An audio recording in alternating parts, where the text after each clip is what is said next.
I am absolutely upset. I don't know who changed the music from that, but it was not the music that I wanted to play. It's first time that happened there. So, oh geez, I'm really, really upset about that. So let me just move on here. So welcome to the show. Thank you so much for joining me. My Thank special you. guest, Teresa Coney, correct? Coney. Yep. I should have actually had the exact pronunciation. Teresa Coney, attorney at law. How do you guys define yourselves? Attorney at law, Esquire. What's up? Either, both, whatever. Okay, okay. Um, so is there a difference between a Esquire and attorney? I mean, I don't know. Is Yes, it? there is. Oh, okay, okay, So, a practicing attorney, which is probably an esquire, passed the bar.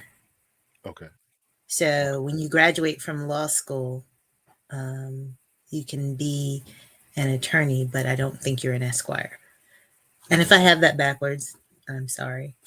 All right. I passed the bar, so I'm both. Okay. Very good. Very good. Thank you so much for coming on. I really, really appreciate it. And so I want to have a conversation about the vast majority of my content has been gradually going towards relationship stuff. I'm in the process of swinging it back towards more self-improvement type of stuff. I want to help in particular black men improve themselves. I want to help everybody improve, but I really think that there's a need to help black men improve, go to college, do start businesses, become the best versions of themselves, and everything that entails along the way. A lot of ladies would ask me my opinion about marriage and things like that. So that's kind of why I got into this particular space.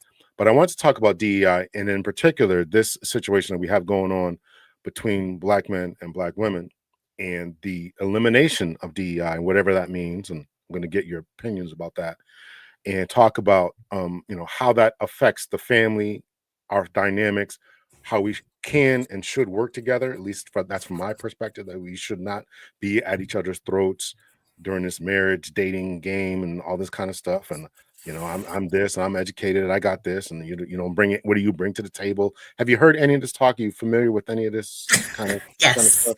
Okay, it's just absolutely nuts out here. So I got into this very space. true. What's that? I said that's very true. I got into this space because I had gotten divorced fairly recently, and when I get back out here, try to start dating again, I'm like, what happened? What happened? What's going on here? So that's kind of how I got to the space, and of course, there's a lot of just craziness that goes on. So I want to get your opinion about that. So if you would just take a moment here and just tell us who you is and all that kind of stuff. Sure. So, thank you for having me, and thank you to your people. Hello, Dr. L people. My name is Teresa Coney. I am a lawyer. I've been a lawyer for about 25 years. Oh, that's the difference. Lawyers um, graduate, attorneys pass the bar. Oh, okay, okay. And still, I might have it backwards. But anyway, so what I do is I've been in lots of areas of law for during my career. I started out as a prosecutor. Like I come from a family of police officers. So I started out as a prosecutor. I became a public defender. Um, I worked for the Attorney General's office, both in Massachusetts and New York during my career. And ultimately, I want to be a judge. That's my goal. At some point during my career, um, I started doing training. So I've been training lawyers for a long time, but what I started doing trainings on was race. And this was while I was at the public defender's office. It was after George Floyd was killed. And like many organizations across the country, there was a really strong focus on diversity, equity, and inclusion. And they started a position called the race trainer. So I became the first race trainer. And even though I had been a lawyer for a long time, um, probably at least 20 years at that time, sometimes you do something and it opens your eyes in ways that are unexpected, like the difference between knowing something and then studying it and knowing it. Um, So I would say that my passion has always been about like how do I find or how do I help people find justice. Um, but I think that the injustice in the systems that exist based on um, inequities is really where my heart is. Like I want people to understand how these inequities exist, why they exist, and what we can do about it. So that is who I am. And forgive me. So, who asked you to start teaching that type of stuff? The public defender's office. Okay, and you were a public defender at the time. Correct. It's curious that I sent you a list of questions. I'm not trying to go off in a different direction here. No, you can feel free. Uh, um, so what about the prosecutors' offices, right? Because those are the ones who are bringing the charges. They're in a lot of times cahoots with the police and all that kind of stuff, right? So, I mean, are they doing were they doing it at that time? Any type of training after that? There are definitely prosecutors' offices that do trainings around bias. It depends on where you are, right, across the country. So there are definitely some progressive prosecutors across the country. The Bronx DA's office, the the former judge who is the DA is a um, prosecutor who really is engaged with the community. But progressive prosecution is a very recent thing, right? Like, so there are um, district attorneys' offices across the country who are inclined to be thoughtful about the way that prosecution happens, recognizing the inequalities that exist in our systems and doing something about it. But everybody doesn't do that, right? And, when people talk to me about being a prosecutor or being a public defender as a Black person, often I say that you should be a prosecutor because prosecutors, first of all, I believe that there needs to be Black people in all of the places, right? Like, I think if you're going to be impactful, you have to be in a place that needs to be impacted.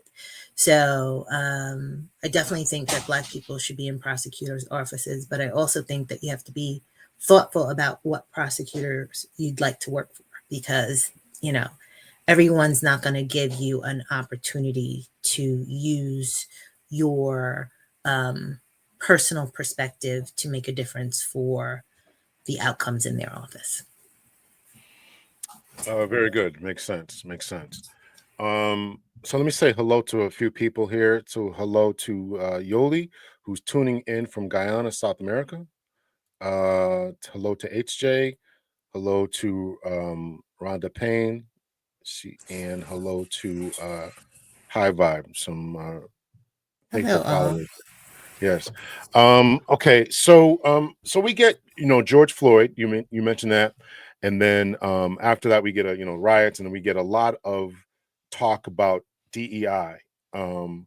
After that, I think DEI was before that. I want to say, but forgive me. And I used to teach implicit bias, and it's all to me. It's all the same thing. Implicit bias, even though DEI is a little bit different. But and what we used to get in the police department, we used to get some type of racial sensitivity training and all that. We had different names for it and stuff. But so after George Floyd in particular, right, all these different companies, not just the government agencies, but all these different companies said we're going to do a lot about DEI, which I'm assuming even the state's defender's office said asked you to do it, and that's why I'm asking about. Okay, what about the prosecutors? So just give us a little bit of the history of DEI and fill in any blanks that I'm getting wrong or whatever. Sure. So this is where I need my glasses because I have to read a little bit. So DEI efforts have been around for a very long time, right? Like they started probably we can talk about DEI right after enslavement ended and like what were the efforts around equity and inclusion at that time. Not that they worked, but they existed, right? So officially, or what we think of as the history of the diversity, equity, and inclusion really started with in the 1960s when President Kennedy signed an executive order for federal contractors to ensure non-discrimination. And that was the first time that affirmative action was used. And it said that he said that contractors had to take an affirmative action to ensure that applicants are treated equally without regard to color, race, religion, sex, or national origin. And then it rolled on for there. 1964, President Johnson signed the Civil Rights Act, which outlawed employment discrimination based on race, religion, sex, color, national origin. And then there started being some feminist movements that were included in DEI. By the 1980s, we were talking about religion and LGBTQ plus. Also, let's not forget that DEI also includes people who are disabled and veterans. I think one of the things that's problematic is people don't understand the broad scope of what diversity, equity, and inclusion includes in the protection that is being sought and happening. But basically what's happening now is that they are trying to strip away all of the rights that we had since, the Civil Rights Act of 1964, since the executive orders of both Kennedy and Johnson, by all of the orders that President Trump is implementing now. Very good. Okay, you don't need your glasses anymore there. Okay. Nope. So what are your personal thoughts about it? I know you taught it. I mean, what do you personally think about DEI? Yeah, so I think that people who are opposed to DEI, I don't think the opposition to DEI is really who we are as a country. I think that what I realize our history as it relates to people of color and marginalized communities within our country. But I think that we, in the founding of our country, when we talked in the Constitution about freedom and equity, those were principles that if we met those principles as a country, we would be doing better than we are.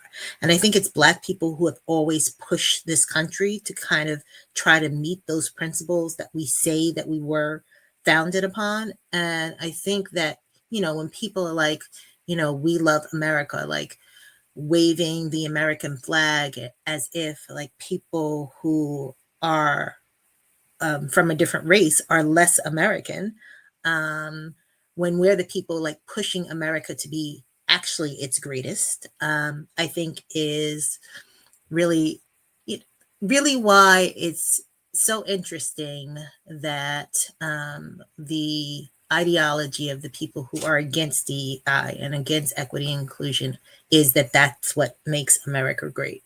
When the statistics bear out that if there was one statistic I was reading the other day that said we would be a country that is $16 billion richer if we close the gaps in equity in education, equity in housing, specifically for Black people. And it did a few others, but it basically was if you close the gaps, our whole country would benefit from the closed gaps.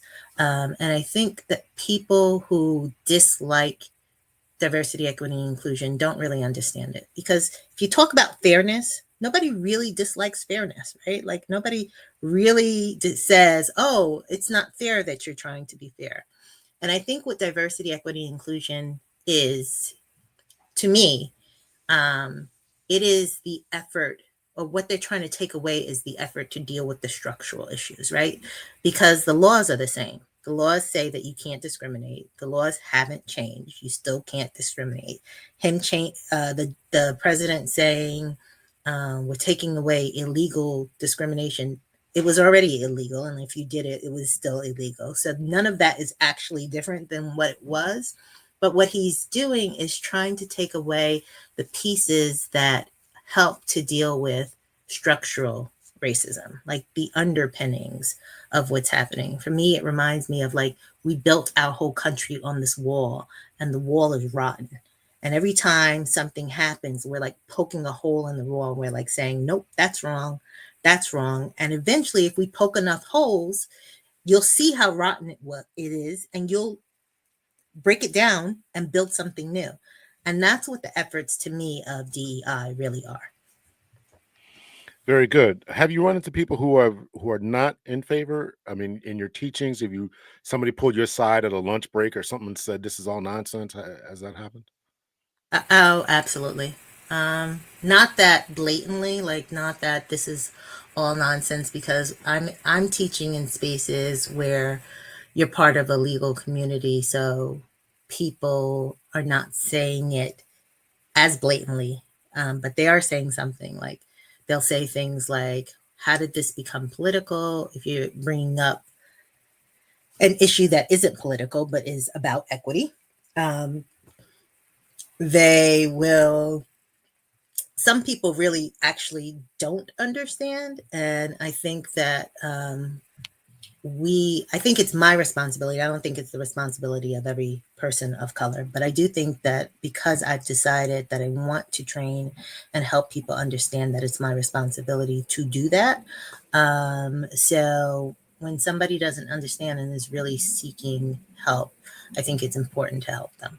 When somebody's being nasty and just being disrespectful in the place and time, usually those people aren't vocal in my trainings. And if they have been, it doesn't even have to be me who says something to them. The whole community gets involved in shutting that down. Um, you said that people want equity. They don't mind equity. What does that mean to them? And you said that a lot of people, I may be putting, I hope I'm not putting words in your mouth, just don't know, right? I mean, a lot of times people just don't know the history, right? So do you try to get into the history in your teachings, like, and try to explain to them why we need this, where this came from, or do we? I'm going to get into that later. Do we still need it? But do you try to get into the history about equity and what that is and where it comes from and all that? Yeah, I think what people uh, won't say no to is fairness. I don't know. People might say no to equity because it's given a bad name now, but I think that fairness is something that people wouldn't say no to, because that's one of our fundamental values. You know that when you're young and you're arguing about something on the playground, you're like, that's not fair. Everybody believes in fairness. So I think that that's something that uh, is something that's a through line across different people from different circumstances. And I think when we talk about that and explain diversity, equity, inclusion in terms of fairness and give people examples that they can really see. Like I was reading an example the other day that was saying, most people think affirmative action or diversity, equity, inclusion is about being on a being in a race. And some people who get the benefit of diversity, equity, and inclusion get to start the race sooner, when the real thing that it does is it makes the thing that you're running on equivalent for all, equitable for all. So like if there are barriers in your lane, diversity, equity, inclusion is supposed to take those barriers away. It doesn't give you a head start. It just removes the barriers that have existed, and those barriers exist because, for me, of implicit bias.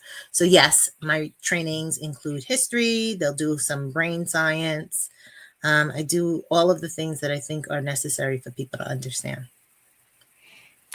Very good. So oftentimes we are depicted. I think a lot of the pushback that people get, and I used to deal with this when I taught implicit bias, is you get all this pushback because it seems as if we're the ones benefiting, whether it's affirmative action, DEI, etc.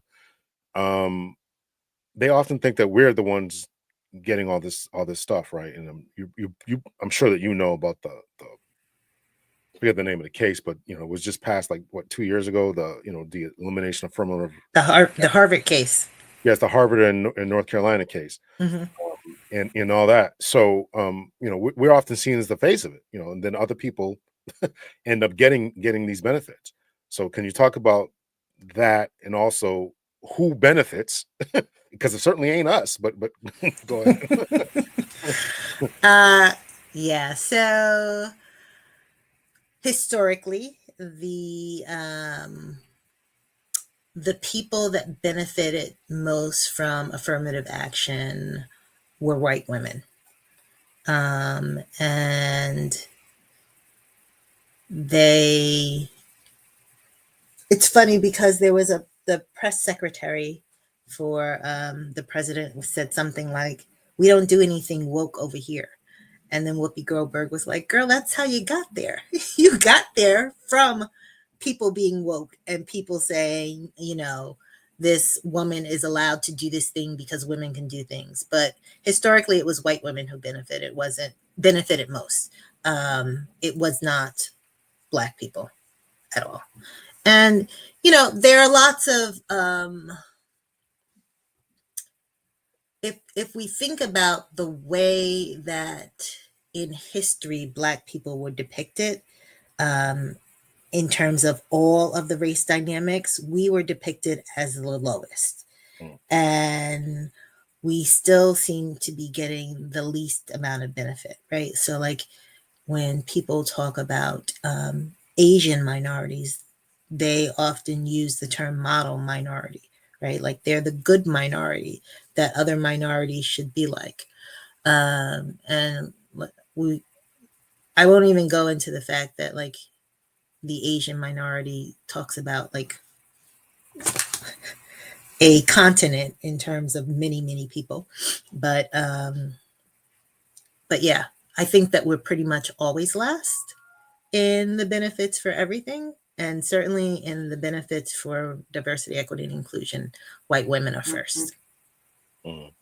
So because of that, when this elimination came out, the executive order, whatever came out, in a lot of male dominated spaces, particularly Black male dominant spaces, they're like, I don't care because we weren't benefiting anyway. I mean, what would you say to those men? Should we still be fighting for it? Where should we go from here as Black men, Black community, etc.? Where should we go from here? Yeah, I definitely think that we should all be fighting for um, equity, right? Like, I, it doesn't matter to me what it's named. It's been named lots of different things in time.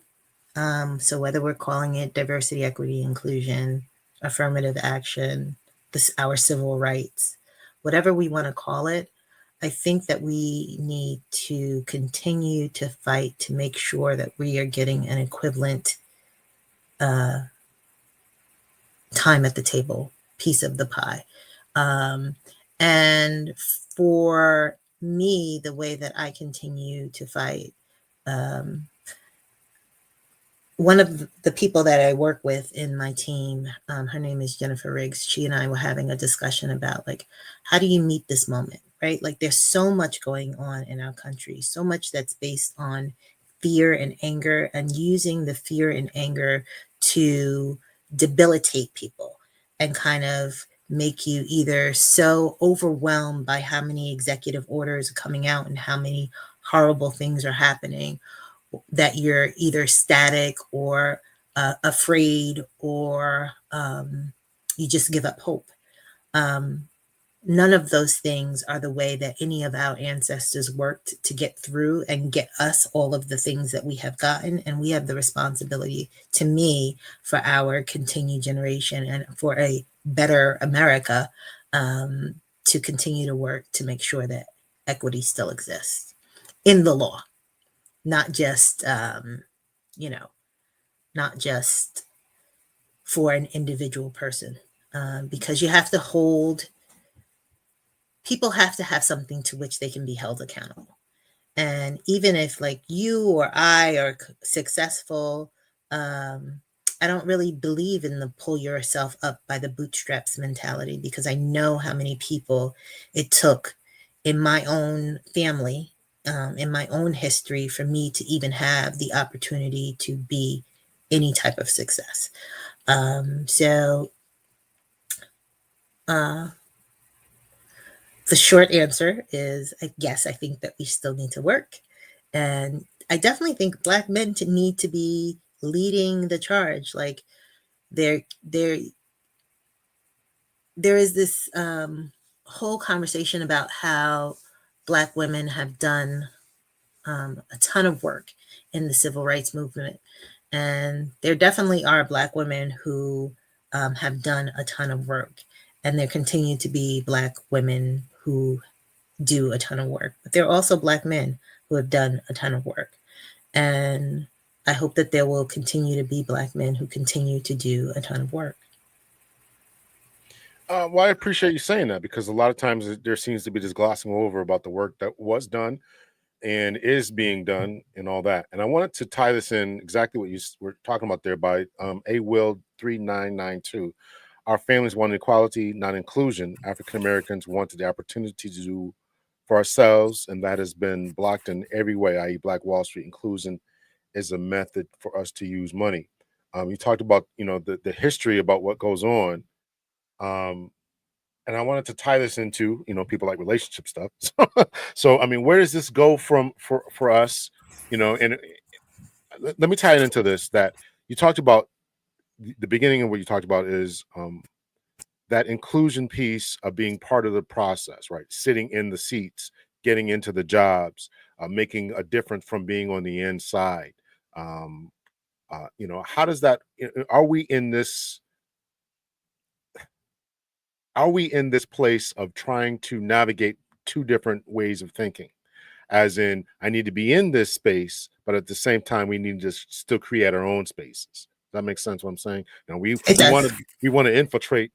Infiltrate probably the wrong word, but public defender's office, police departments, corporations, bank loan people, giving people all this kind of stuff, and still build our own spaces. What are your thoughts about that? My thoughts on both end. Like, I do not believe that there needs to be one monolithic way that we do something. I also think that we have this, just people in general live in a place of scarcity. Like, we think that we have to choose, and we don't, right? There can be some of us who are working within, and there can be some of us who are working without. There can be some of us who choose to go to Liberia and start a liberated, their liberation there. And there could be some of us who stay and try to be liberated here. And I don't, I don't see anything wrong with any of it. And I also don't think that it's my responsibility or place to tell people what they should do. What I will say is that I think that you should do, period. Like, do something, whatever is your thing. Like, this is your thing, Dr. L. So you take your thing and you're giving a platform for somebody to speak about these important issues. My thing is I love to put it in writing. I love to do my training. So I'm writing as much as I can. I'm doing as many trainings as I can. I'm bringing together as many people as I can. So it's enough work for all of us to be doing something to get us to the place where we want to do. Do you know the effectiveness of your training? I'm saying, do people email you in a couple months and say, "Hey, listen, you changed my life," or all that kind of stuff? Do you know anything like that? Yeah, I get pretty good feedback. I think the thing that I like about my training is um, that it makes people from all sides thoughtful about their own privilege, because I believe that we're all privileged in some capacity, right? So I think the idea is that you have to think about your identity and in what places in your identity you might have privilege and in what places in your identity you might not. There's Dr. Ken Hardy does this thing called um, the PASS model. It's privilege and subjugated task model, and he's out of New York, and he really talks about the PASS model has to do with communication, and he talks about like how do you have difficult conversations, but ultimately in the PASS model he's saying that like how you show up in a conversation or how you show up in life varies based on the conversation you're having, right? So, like, if you're having a conversation with a woman about pregnancy, you're not in a privileged position because you don't know anything about being pregnant, right? So, like, you can't talk to that with authority, right? But if you and a woman are having a conversation about, like, something in the workplace, then you might be in a privileged place because men have privilege over women in the workplace. So it just depends on what the nature of the conversation is, and depends on like what piece of your whole self you're looking at, whether you're looking at race, religion, sex, sexual identity, sexual orientation. um, I know for myself, like oftentimes I feel very privileged in the fact that I don't have to think about the fact that I'm a Native American, right? Like I don't have to think about my immigration status and how that's being effective. Even right now, when immigrants being are under the fire in this government, I have a place in my perspective that I don't have to worry about that fire.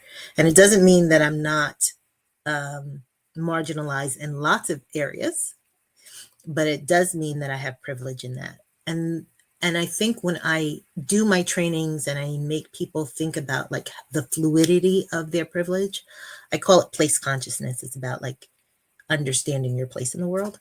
um, that's people feel less threatened during the training and therefore have more authentic conversations, and that's really the point.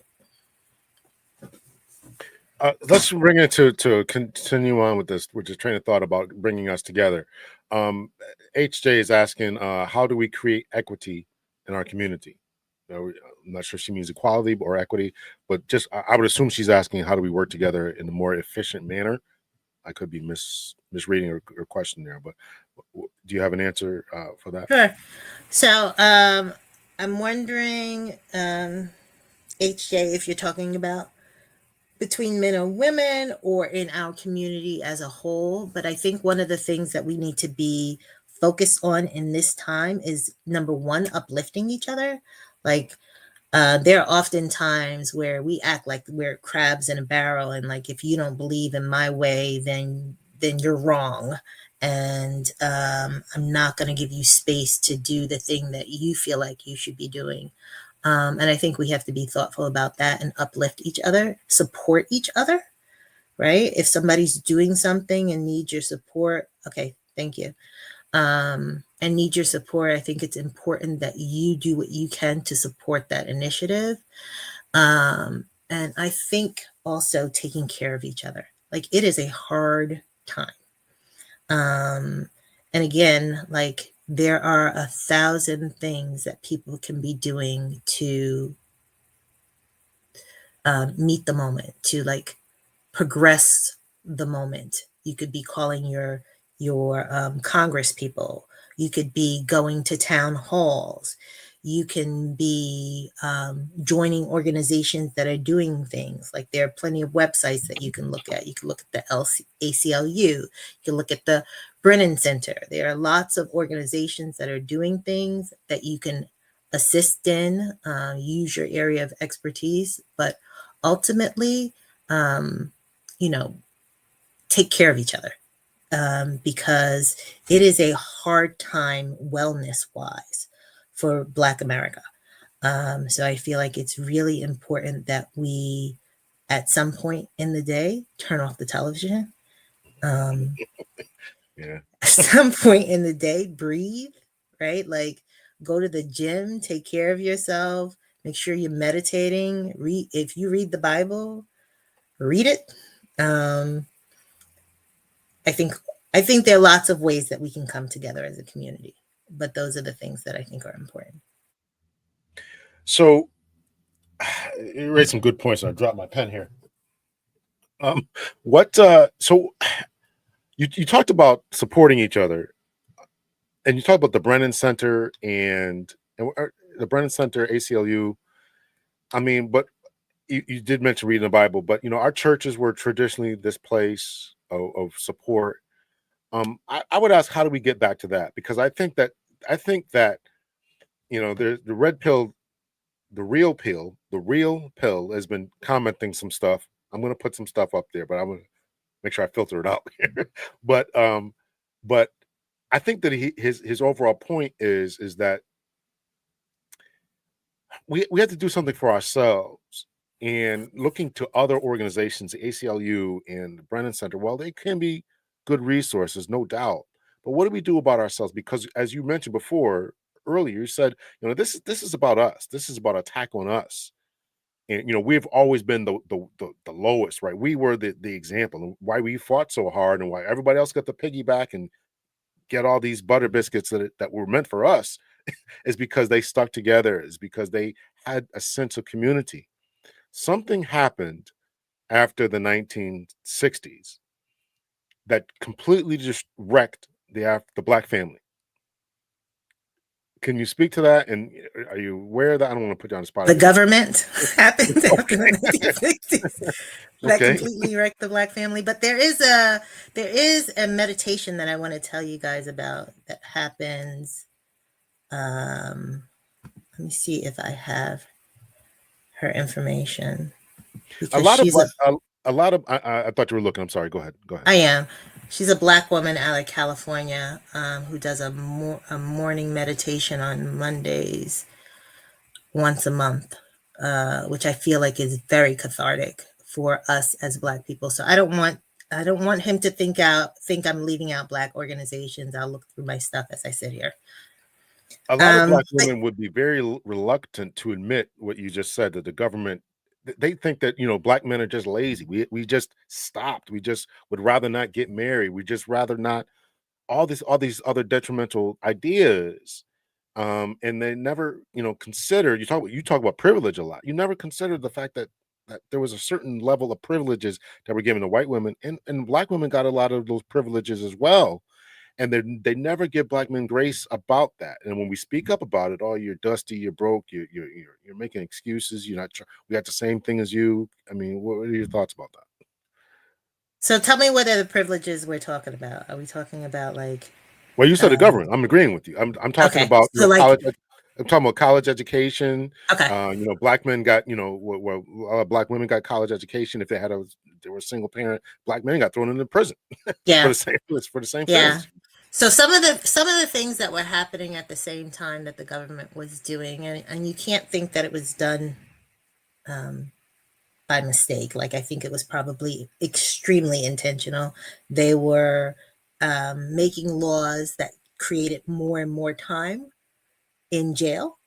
Mm, Um, Going into our communities of color more and more, and divesting us from our men, divesting the men from our communities. Also, like, at the same time, there was a change in the child welfare laws, where they started removing children from their families because they were taking the family members and putting them in jail, making laws about, like, when people returned home from jail, that they couldn't be in the family if you wanted to receive certain subsidies from the government. Also making laws that, like, if you changing the time frame around when your child was taken from you permanently. So, like, lots of things to destroy the Black family dynamic, both to men, to our children, to all of us. And I definitely think that that was purposeful, and intentional, and was the work of our government. So there's a study that talks about, it's a study about students in school, and it talks about these teachers who are asked to say which of these kids are doing something wrong. There are four kids, right? There's a white boy, a white girl, a black kid, a black girl, and a black boy. And they're just watching them.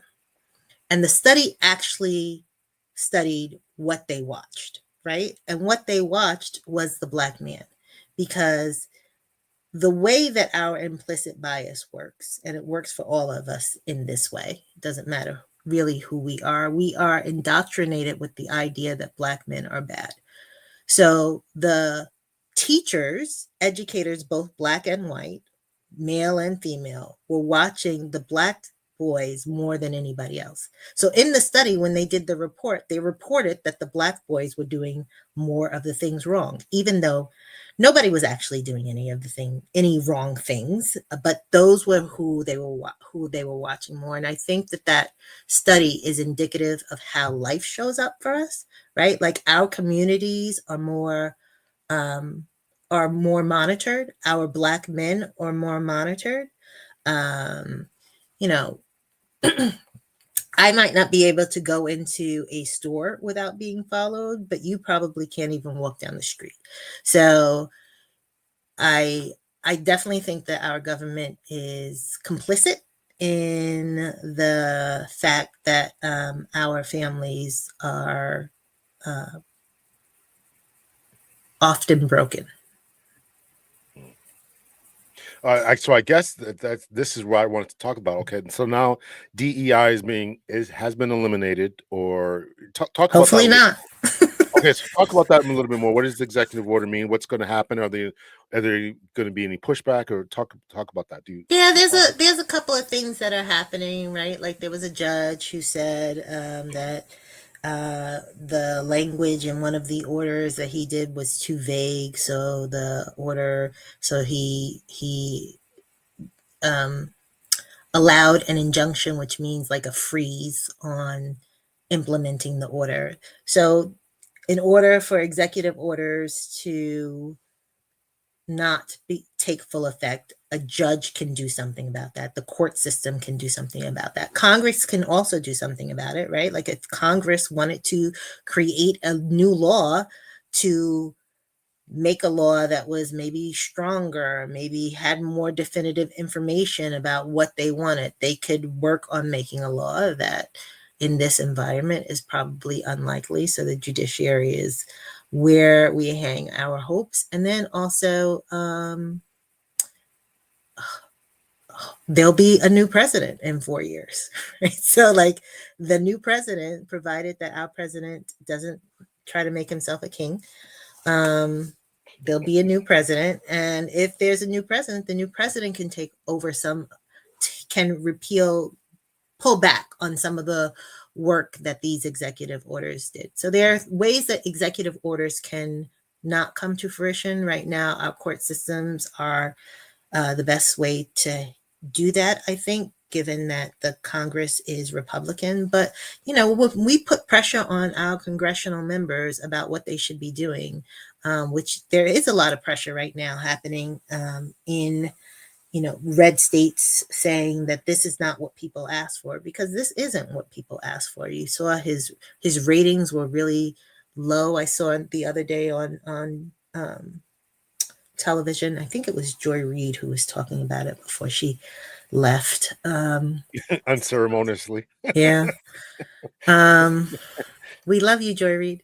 But um, yeah, so he's not doing well. But I will say, in all of the things that they were putting on television about how low his ratings are, the one thing that it said that his ratings were good on is DEI. Like, apparently, because people are brainwashed about what DEI is, the ratings said, and if I can exit my full screen, I can tell you exactly what it said. The ratings said that 53% of the people polled, which is supposed to be indicative of our country, were happy, thought that what he's doing around DEI is good. And it was the only positive poll, which makes me think like, oh, these people must not really understand, because I don't think 53% of our country wants to be unfair. There are plenty of people who I think are unfair, but I don't think that 53% of our country wants I to don't be think I unfair. don't think they know what fairness is. I think that people want jobs, and they're sick of people not getting jobs, and they think that their job is going to somebody else, whether Yeah. it's to the immigrants or to someone who's quote unquote less deserving somehow. Yes. You wrote another piece talking about what is it, MEI, merit, something merit. I think he called it merit, excellence, and intelligence. Yeah, yeah, yeah, yeah. Yeah, instead of DEI. That Mr. Wang, I think is his name.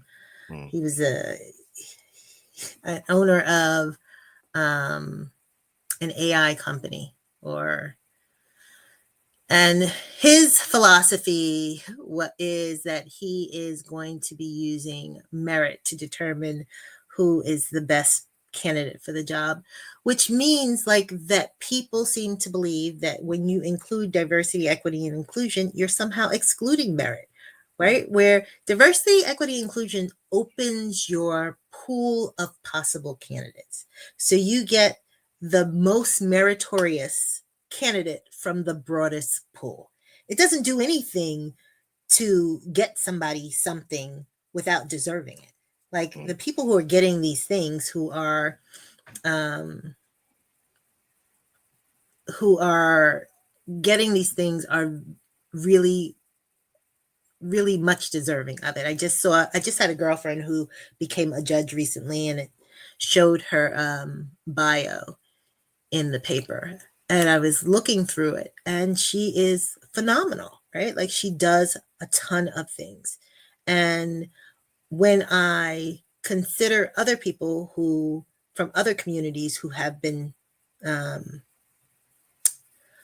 who have received awards, their merit does not demonstrate the hard work that they do by their bios. So Yeah, so that's the trick, is convincing people that it's not you're not skipping over somebody to get to someone who's less qualified. You're expanding the pool and being more and having a greater pool of people to select for or select from, because you're not blindly, doing whatever. Did you correct.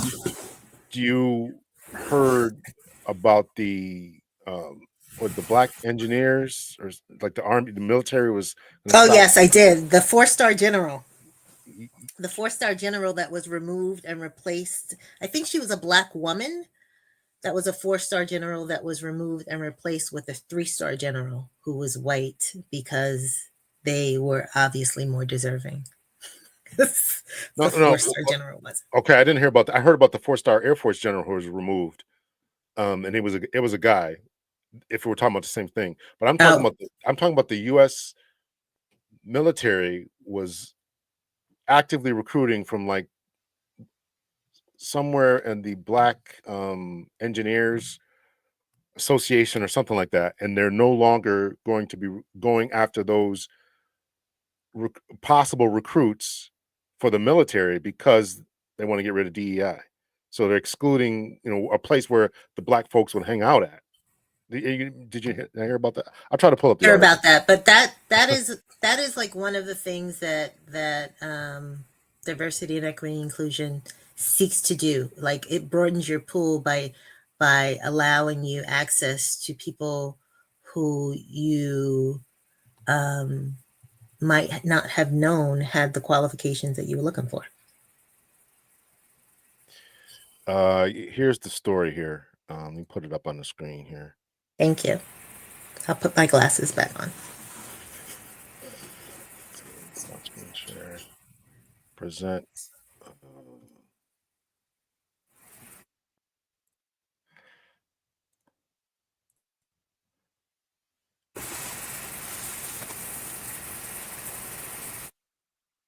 All right, so this comes from military.com. Military drops recruiting efforts at prestigious Black Engineering Awards event.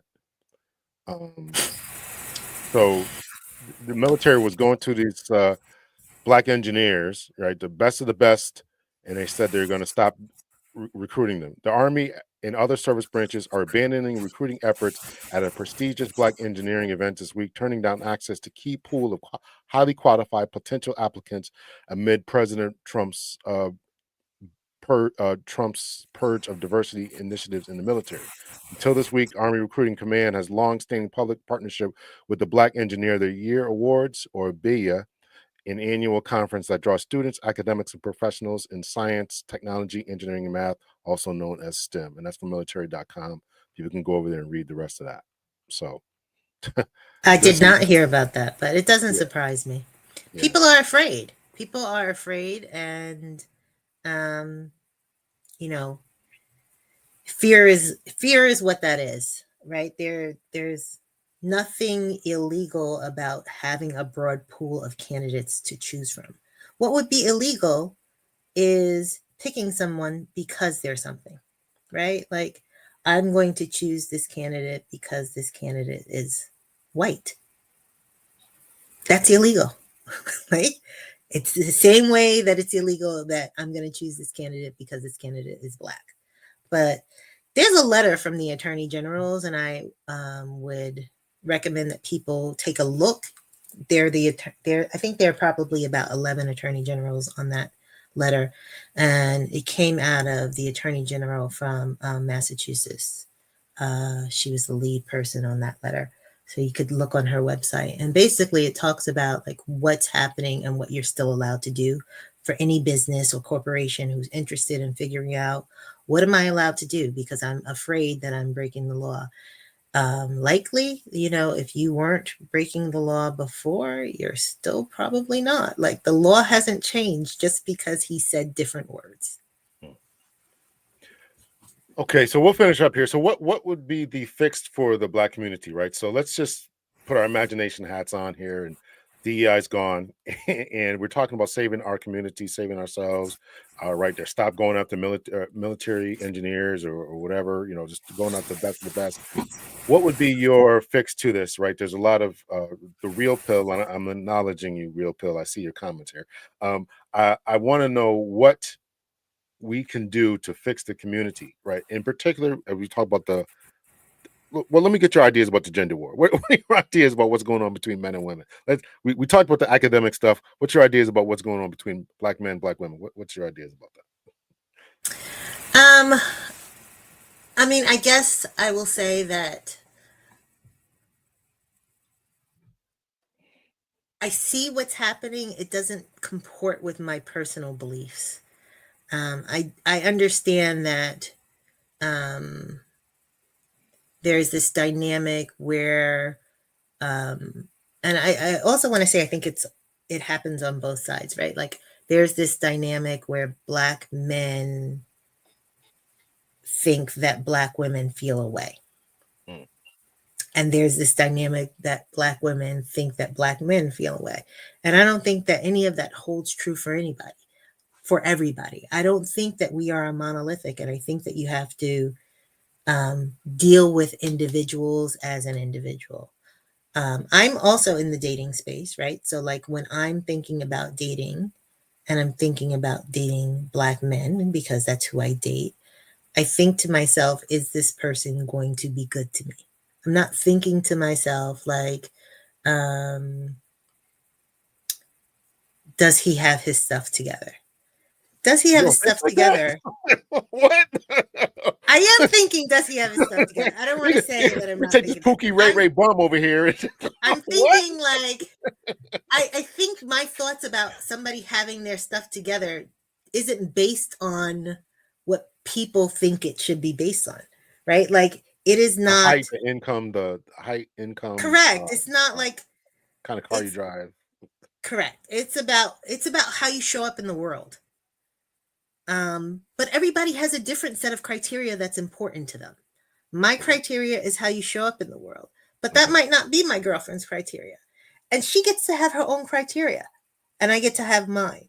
Just like the gentlemen on the other side get to have their own criteria. But what does that do So for I hear that argument, but what does that do for the community? Because the community we all have to kind of be in the same page. If we look at and if we compare ourselves to other communities, we talk about the Asian communities a little bit.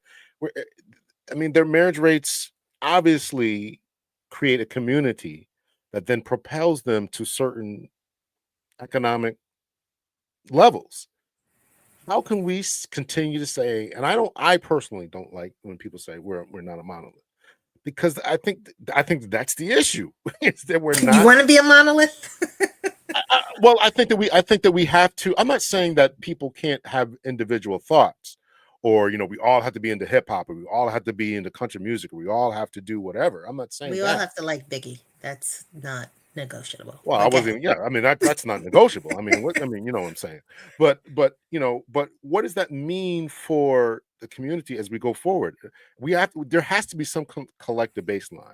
We're not going to 100% agree, but we all got to believe something or hold to some cultural standard or norm, right? We got people in our community who agree with saying the N words, music and comedy shows. I disagree with it. But I think it's a lack of cohesiveness that is another big part of the problem. That's my thoughts. I can't say that I disagree that if we were more cohesive, we might get further faster.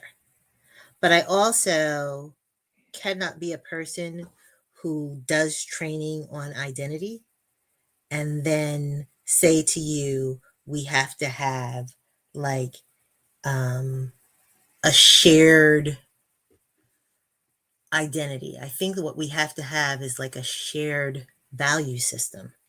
Like, Exactly. what are our shared values? Right. And for me, my values are like your individuality is my individuality is important. Your individuality is important. Um, but the hope, the like support that I have for my Black community, um, that is the value that I think will align us. Like the giving into, the pouring into, the thing that you're doing right now, the way that you're supporting Black relationships in the Black community. In the same way that I would say for DEI, get out there and do something. I think people have a responsibility to do something, but I don't think that people have the responsibility to believe in the same thing. I would love a place where there's shared values in the Black community. And honestly, I think that there are like lots of sub cultures within the Black community that make that difficult. I agree. I agree. Um, High Vibe well, agrees. The yes, everyone High holding Vibe their own agrees. standing. Yes, High Vibe and HJ says the code of conduct is gone. So yeah. There was a good question here that came in from HJ. She says, how self aware are we of our biases? That that's impossible, almost impossible too. Yeah, implicit bias is insidious. It's you have to be constantly thoughtful about how you're showing up, and um, that's why it's implicit, right? None of us are aware of our biases. That's why we have to pay attention to them. That's why you have to put yourself in places that are uncomfortable for you, so that you can be more thoughtful in the way that you think, because you're introducing yourself to lots of different perspectives. Because we are not a monolithic, even though Dr. L does not like me saying that. That's not just you. I don't like anybody saying it. But who am I? Listen, you like forget Dr. L, man. He don't need nobody. um, so we get to this place where we talked about uh the issues that are going on between black men and black women. I started to give a thought experiment. Let's just say DEI is gone. Will that you think that could help drive black men and black women together? Because there's a lot of black men who are very, as I said, dismissive of the idea. They don't care. But if people start losing their jobs, do you think that kind of thing would drive us together? Is this another government thing that drove us apart? And if with its elimination, could it drive us together? Um, I will say that historically, the Black community always comes together, and I think that history continues to repeat itself. Hopefully, we learn from our history and learn that we should be coming together in order to overcome the issues that are clearly on getting ready to happen for us as a community. So I am hopeful that whether DEI ends or not, that we will come together. Um, but I don't know. I don't know. You don't seem too optimistic there. Yeah, only because I'm not like I'm certainly no relationship expert, so I do not know um, what's gonna. If I knew, I'd probably be better at relationships. uh, let's see. Well, I definitely agree with this. So since we mentioned Biggie, uh, S. Smith said the hip hop culture has tainted the dynamic of our culture. What are your thoughts about hip hop music? We both like Biggie, apparently. What are your thoughts about all that? Driven us farther apart, helped, hurt. What are your thoughts about Oh, there are definitely some things that hurt. Like language is powerful, that? and the language within um, the hip hop culture is derogatory for all of us in lots of different ways. Um, and I think that for our young people, it has um, led to like a lack of self respect, right? Like the respect for ourselves, for the language that we use, that we have decided to adopt for ourselves. Um, but yeah, hip hop is not all good. Agreed. Especially after 2005, it's been all bad. Um, That is true. Let's go back. 1955 folks are either going to come together or be at each other's throat. Yeah, hopefully, High Vibe, we will not be at each other's throats. We have to come together because we can't survive without each other. The real pill, this is the only thing he agrees with me. yeah, he's been disagreeing a lot. He's been disagreeing a lot. Yeah, yeah. Let's Uh, chat. I'm open to your perspective. all right. Well, okay. You said he's been putting a lot of things in there about the beneficiaries of DEI have been mostly members of the LGBT and women, and that black women are in cahoots with white women to either intentionally or unintentionally. I'm kind of spinning what he said here.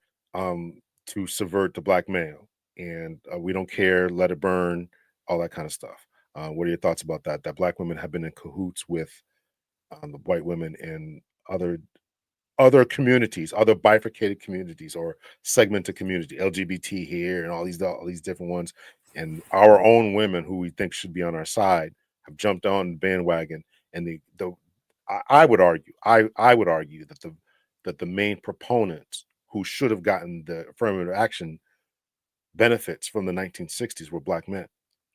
I'm basing that on the Moynihan report. I don't know if you've ever read that or whatever, but I'm basing it on that. So if we would have gotten a lot of these benefits, gotten the police off our backs and not all the benefits gone to other people, we would be in a much better place.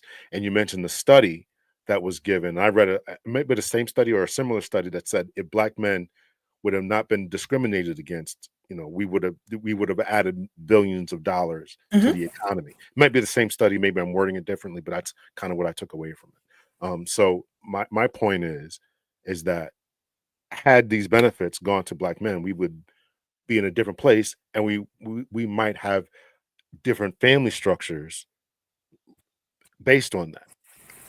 Yes. So my answer to that question is yes, that I agree that like if black men had been given the benefits of affirmative action, that we would be in a different place.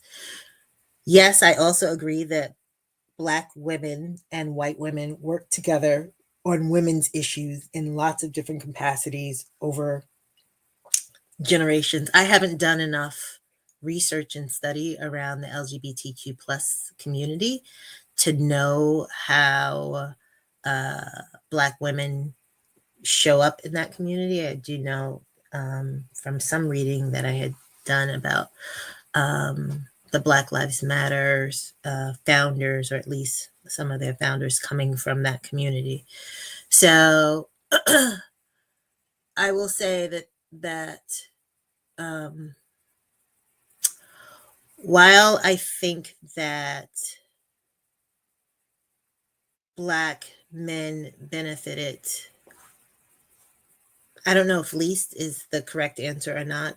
I will say that the reason that I feel like white women, and maybe his research around the LGBTQ plus community, why they both have benefited is because of implicit bias, right? Implicit bias teaches us, like, think about all the things that you see and hear that make Black men dangerous, right? That Black men wrong, bad.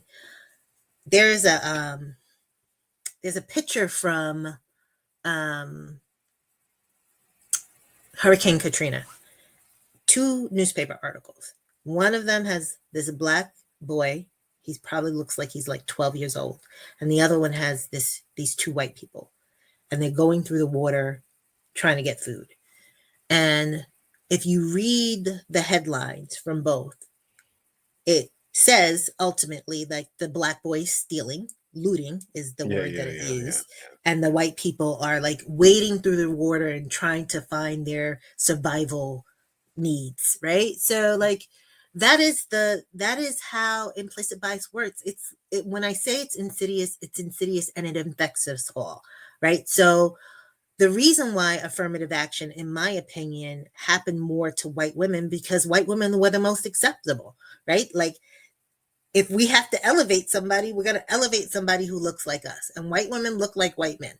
So they're going to get elevated first. And Black men are deemed to be bad.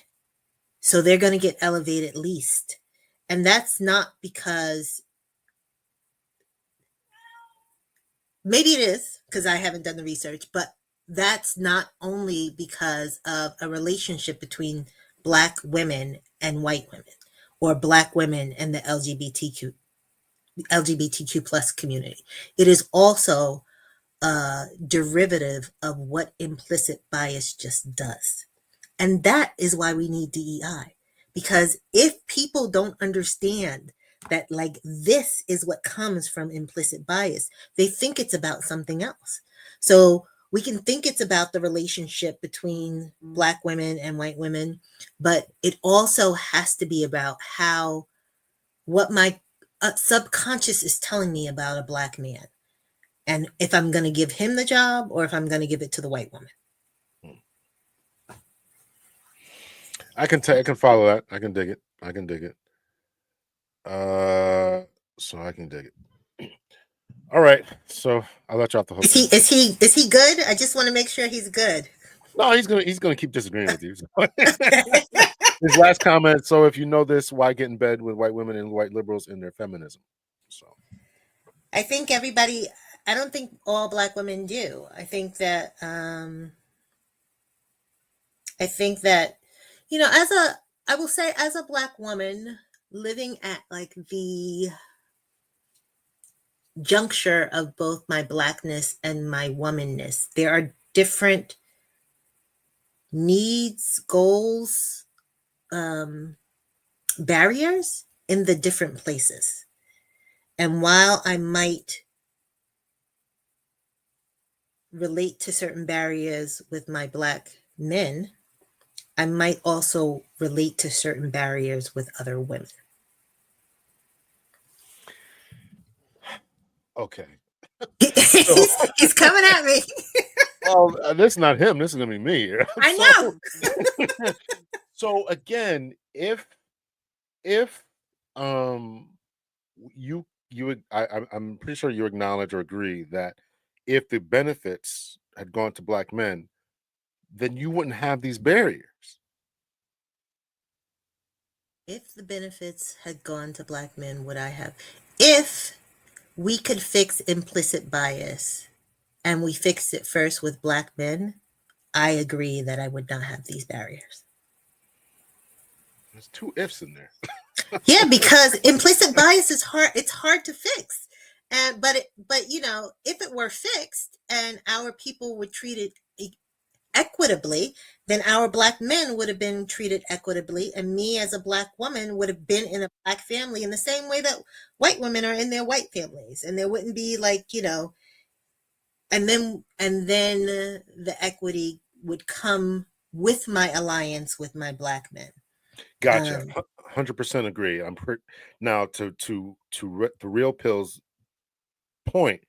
If you understand that, and I don't mean you, Mhm. Attorney Teresa. I mean, if there's a lot of there's a lot of black educated women out here.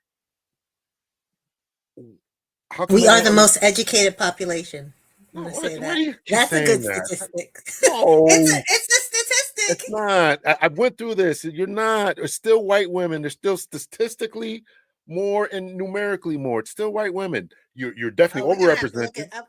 I'm gonna I look did that a one whole up. show. I'll send you the whole show about it. I'll send you the Okay. show about it. So you can feel free to rebut me, but I did. Okay. I broke it down. So, and I'm not saying that to tamp down, but I just think there's a lot of bad information out there, and I think that when people say that, particularly when black women say that, they're saying it to say our black men are broke, dusty, and this, that, and the other, and That that's just doesn't mean the same thing. I know, I know, My I know it doesn't. I know it doesn't. okay. But I'm saying that a lot of people think that. And Yeah. these words and perceptions, as we agree, mean something. So I'm trying to say, listen, here's what the facts are. Stop overlooking these, because a lot of what happens with this is they start overlooking these dudes. They start overlooking the truck driver. They start overlooking the guy who works at Amazon. You said that you'd be fine with someone how they show up in the world. If you become a judge, are you still going to say that? I mean, you're an attorney now, high-powered attorney. Are you still saying that? You're going to date the forklift driver? You're going to date the guy who's working on Amazon and then Uber in at night? Is that going to be your? I don't know. It'll So be it'll be the person who shows up in the world. okay, all right. Well, there's a lot of women, a lot of educated women who are saying, a lot of educated black women who are saying this type of stuff, or they don't seem to realize this dichotomy that's going on here, and trying to. This is why I'm saying I want black men to become the best version of themselves so they can excel in the world. And so, yes, we can form family formations, right? So, one of the Mhm. biggest reasons that black women say that they aren't getting married because they're not meeting guys on their level. They're not meeting guys on their level because, school to prison pipeline, arrest Mhm. records, et cetera, et cetera. So, we can fix that. We can get them to be where you would want them to be. And I don't mean you, attorney, I know. but that's why I'm saying we got to help the men, and part of that is the women have to, not all women, but they have to stop with this superiority complex and say, let's help the men, let's date the men who are trying to get somewhere, and let's push them to be where they need to be. Does that make sense? This long Yeah. side. I mean, most people in, who I know who date expect to grow in their relationship with the person that they were dating, right? Like you two come together and you create something better than you two were separately. So, like the growth of the person who is my partner, um, and my growth, it doesn't matter what his growth is in as long as he's growing. So that goes to High Vi's point as well. We also need men to be willing to be willing participants in receiving assistance from women. So yeah. So all right. I have a cousin that is a judge, and she's happily married to a blue collar working black man. I had a judge on. I had a on my other channel when I had it was called Captain Hunter's podcast. I interviewed twin judges from like Georgia or something like that. Twin judge. They were both twin judges, and they one of them was married to a black man, and the alarm went off at their house, and so he called his wife, who's a judge, and said, the alarm's going off. I'm gonna, the police are gonna come. I'm gonna drive down the street because he didn't want to be there in this nice neighborhood, Yeah. Yeah. and Yeah. have something crazy happen to him. Yes. So this is the dynamic that we're still dealing with, So Yeah, but I'm all for the judge who was with the blue collar worker.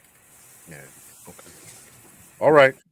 Um, I'll let you finish up. What else? What else do you have any new trainings coming up, or what would you like us to know? Do you have any social media or books that are written or anything like that? Um, there's a person on my team whose book just came out. It's called In Your Bones. Check it out. Um, Bart Bailey. And my book is coming out. I'll let you know what it is so you can share it with your people, but it won't be out for I'm thinking at least December. Um, and my trainings are all the time. Feel free to take a look at my website, Race Matters Solution .com. What else? Happy to be here. Thank you for having a insightful conversation. And if anyone wants to talk offline, I'm happy to do that. Just look me up on LinkedIn. And be respectful too, man. Don't come over here acting a fool. Man. Race Matters Solutions. I spell that right? Race Matters Solutions. Did I Two say that right? S's in the middle Okay. and no S at the end.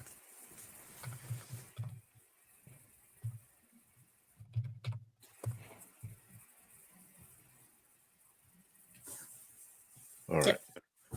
Very good. Thank you so much. Listen, I appreciate you coming on. I really do appreciate it. Thank you so much. Hopefully I can help you back on again when you complete your book. And I thank you for coming on. It was an enlightening conversation. Thank you.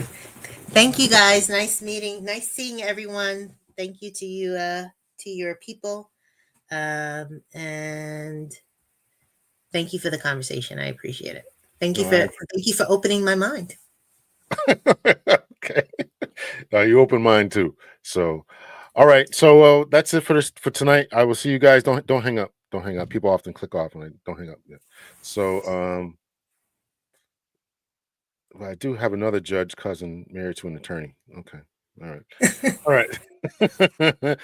All right. So thank you so much. We will see you again. Try to do another live like Thursday or Friday. So I'll see you guys. Take care. Much love and peace.